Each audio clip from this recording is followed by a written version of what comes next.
Ladies and fictional men, welcome back to my YouTube channel, and if you know, hi, I'm Kip. Please ignore the fact that I'm wearing the same outfit, same hair as my last video. That is because I'm filming them back to back, but let's just get on to it. Time for my bi-monthly TBR. So this one will be May and June. So since last month I only read 4, and because it's for 2 months, I'm going to do 8 books, which I believe is actually a lot more than last time. So let's just do it. I'm hoping it's an easy month and I'm allowing myself to have 1 skip. Oh, it's one of my new ones. This is amazing. That's upside down. There you go. What's this? Go onto Spotify and pick a book based on a random Chloe Amen song. Okay. Chloe Amen is my favourite singer, by the way. Let's just do this.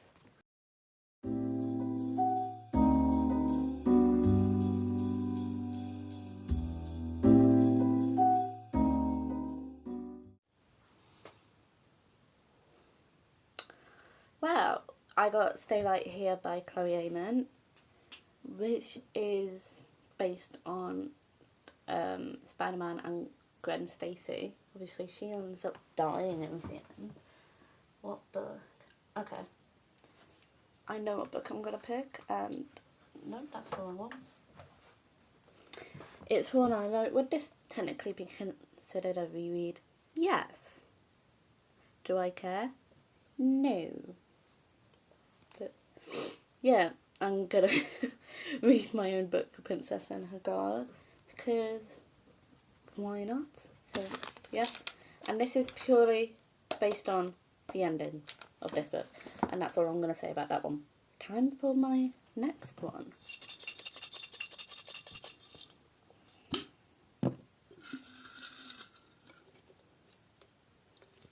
Is it 1 or is it 2? It's 1. Let me just hold just one up.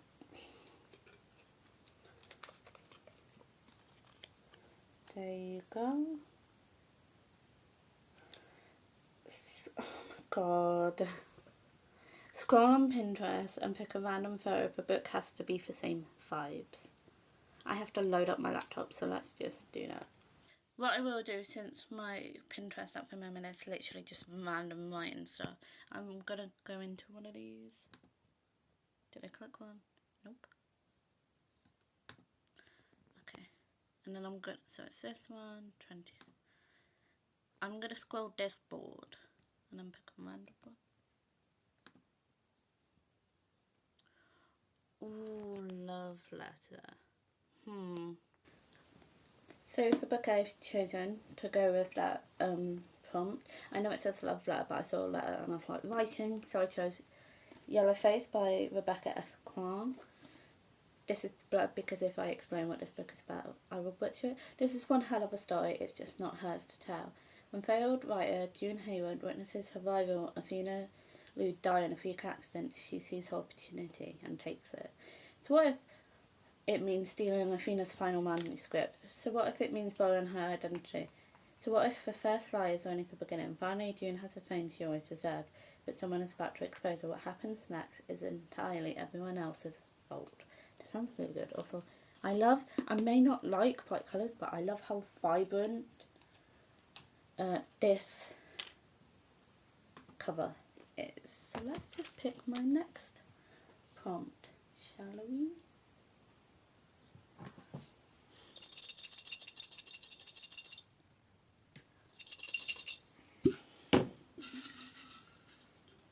It's a smaller one. It's a smaller boy. There you go. What does this say? Read a romance book. I have many.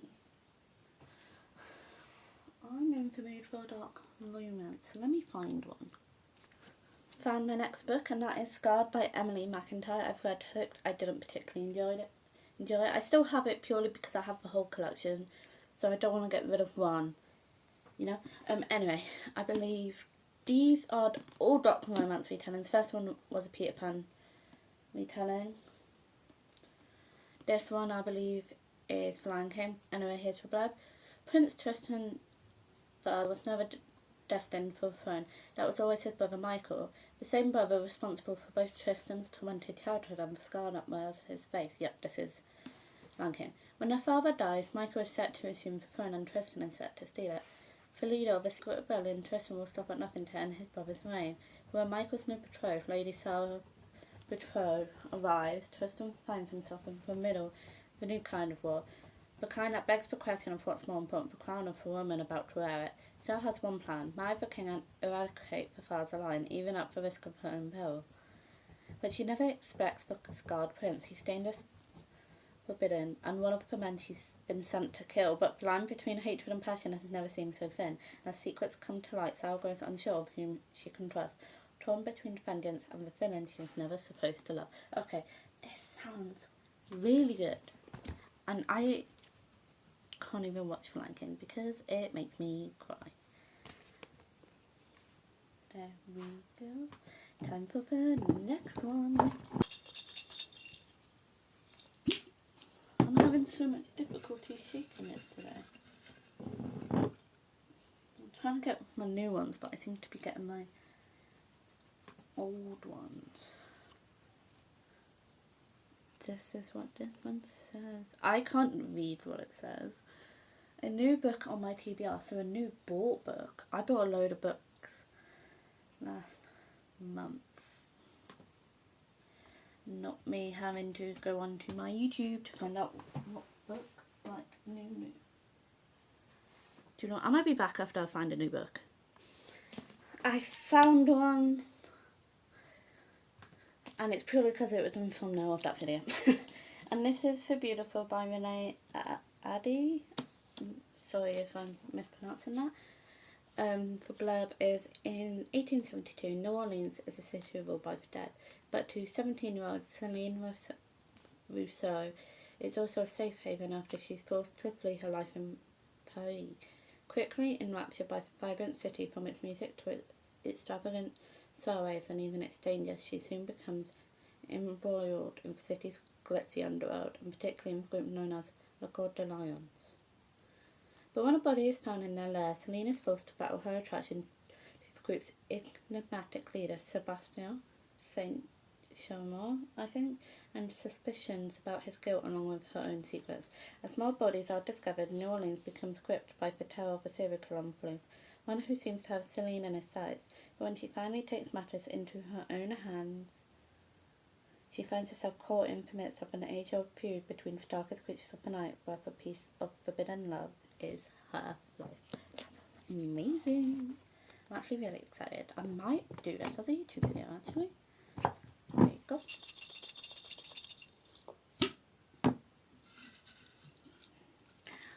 It's one of my new ones, because it's the best. Yeah, it's the best. I didn't mean to. Wait. Okay, I'm not doing this one because I feel like it's too similar to one I've already done. And I did say I can not do one. This one is going to Spotify and read a bit based on a random song in your favourite song playlist. Because I did the Chloe Amont one, I'm not going to do this one.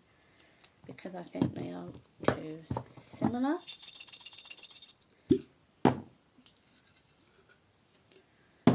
Another new one. I literally came up with one earlier. I wonder if it's that one. Seriously, no. All for Spotify ones. I'm not doing this one. Go into Spotify and pick a book based on a random Madison Beer song. No, she's my other favourite artist. Any of the ones that say Spotify, I'm not doing it. And I'm... Wait.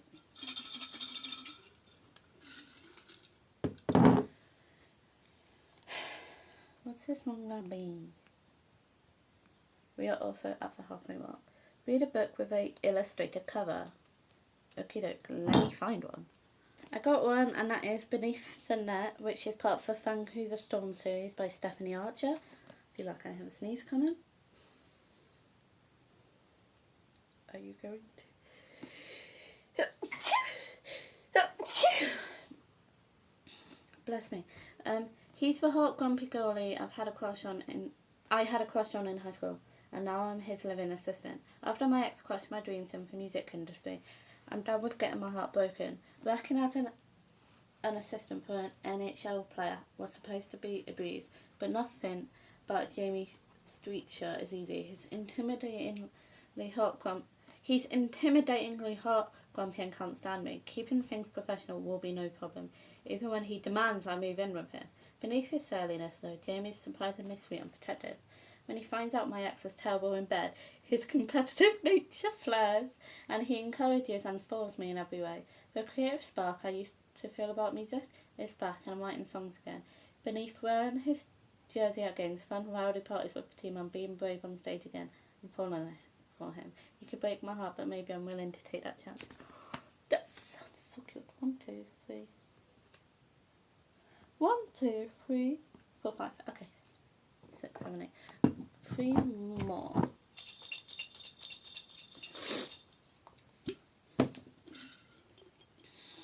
Oh my god, another new one. It's all the new ones today. This one's a bit ripped. This is literally from what I wrote earlier, so give me 1 second. Let me move these down here. Spin earrings 3 times, then pick a random pair, and the book's cover has to be the same 5s. So my earrings are actually here. So I'm just gonna, because it's so big, I'm just gonna put it off camera here. So 1, 2, 3, and I'm gonna let it stop.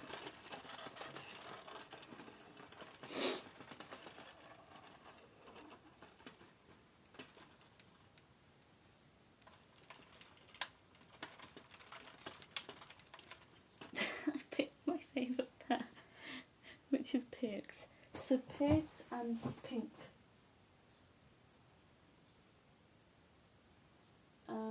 Actually, I feel like this is cheating, but I'm going to allow it. And that's a book that was in my last TBR, which is Things We Hide from Polite by Lucy's Score, because it's pink. And it's, I believe the prompt from last month was a book that reminds you of your favourite YouTuber, and I picked this one because my favourite YouTuber is Audi Shadowly, and when I think of that, I think of colour pink. Anyway, I just realised who this is about. Police Chief Nash Morgan is known for 2 things: being a good guy and the way his uniform accentuates his rear end. Oh my god. But 2 bullets put a dent in his southern charm, and now he's facing a criminal still on for loose. Bit of a spoiler for me. And a town full of citizens that consider the law more of a guideline. The last thing he needs is a leggy, smart-mouthed Venus Solovita moving in next door, making him feel things he doesn't have the energy to feel. Lena is on a mission. As soon as she gets what she's after, she has no intention of sticking around. The town of Knockamont has other ideas. Soon she finds herself sucked into small town life, dog-sitting, saying yes to a bridesmaid dress, listening to sexy chief of police and Michelle. But when Nash discovers Lena's secret, these friends become furious enemies. Though the sparks climb between them, don't know the difference between love and hate. This sounds amazing. I have a cold, and it's that time of the month, and I don't feel the best.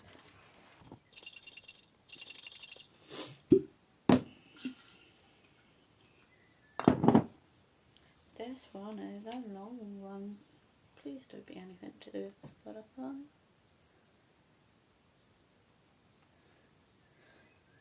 No. Shuffle your Spotify. I'm not doing this one. I will simply pick one. Why is all the Spotify ones coming out today?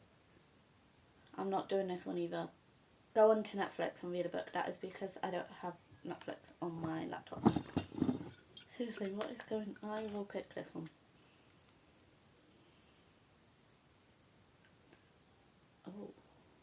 Oh.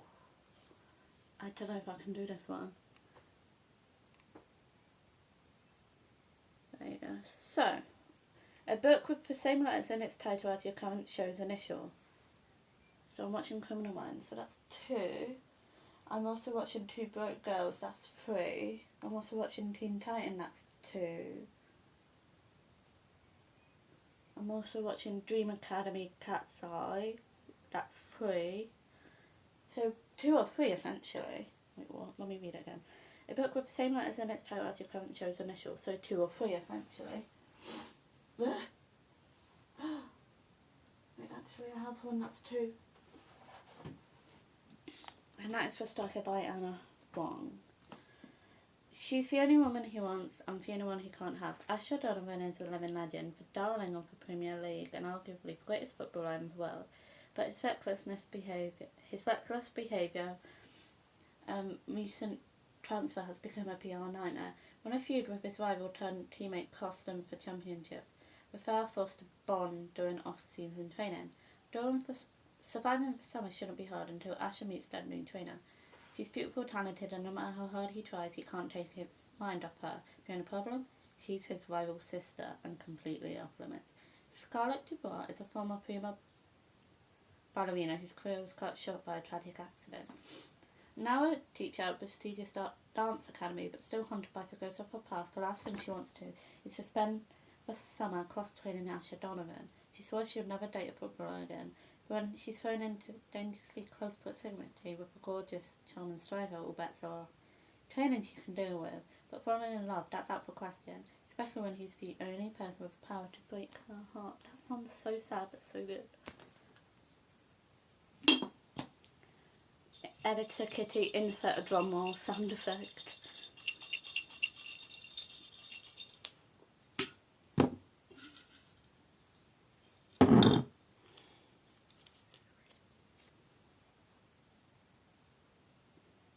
Read a book that you bought yourself. That's like a lot of my books. Do you know what? I'm going to pick this one because it was just calling out to me. If Love Had a Price, which is part of the If Love series. It's book 3 or 4, also by Anna Wong, I think. There you go. She offered him $10,000 to seduce her father's gold-digging fiancé. He countered with $15,000 and a kiss from her at any time he chose. Chris should have said no, but she was desperate to get rid of her stepmother-to-be. Wait! No! Oh my god, I know exactly who this is about. And the gorgeous actor with the wicked grin was perfect for the job. They were a couple with the... Oh my god. I know exactly who these people are. So she agreed to his terms, not knowing that doing so would cost a lot more than money and a kiss. He did it for money, which he desperately needed. The kiss was just a bonus, so he told himself. Meeting a nice princess like Chris started as a challenge, but by the time Nate realised there was more to Chris than meets the eye, it was too late. He had fallen. But they're not just from opposite sides of the track, they're from different worlds, and when those worlds collide, Chris and Nate must decide whether they're willing to give up what they have for what could be. This sounds adorable. And this is my May, January, February, March, April. My May and June TBR. So I hope you guys enjoyed this video. I didn't do my outro on my previous video. Oh well. I hope you guys enjoyed this video. Don't forget to comment down below what videos you want me to do, questions, and then I'll happily do a Q&A video. Also give this video a big thumbs up if you enjoyed it, and press the subscribe button and the notification bell so then you get a notification every single time I upload a brand new video. And I shall see you in my next one.